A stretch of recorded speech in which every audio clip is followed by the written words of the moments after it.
Γεια σας παιδιά, εδώ ο Άγγελος και σήμερα θα κάνουμε ένα βίντεο, ένα βίντεο, θα σας πω σχετικά τι μπορεί να κάνω και τι θα παίξω, γιατί δεν έχω κάνει τώρα βίντεο τώρα τελευταία.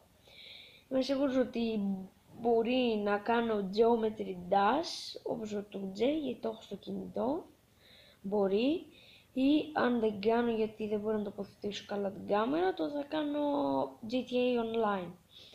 Βλέπετε σήμερα είμαστε νομίζω 31 Ιουλίου, αύριο Αύγουστος. Για να ξέρετε το Σεπτέμβριο δεν θα κάνω πολλά βίντεο γιατί θα πάω έκτη δημοτικού και θα έχω πολλά μαθήματα.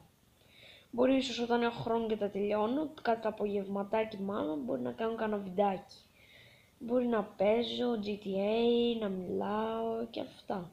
Υπολογιστή, αν έχει φτιαχτεί βέβαια, δεν ξέρω. Μπορεί να κάνω Geometry, να σας δείξω τα σκορ μου, μπορεί GTA Online.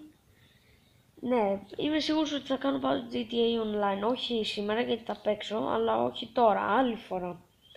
Βασικά μπορεί και σήμερα να κάνω και 2 βίντεο τυχεράκιδες. Λοιπόν, αυτό ήταν το βίντεο μας που ήθελα να σας πω. Μέχρι το επόμενο βίντεο τα λέμε. Περίμενα να το κλείσω, περιμένετε.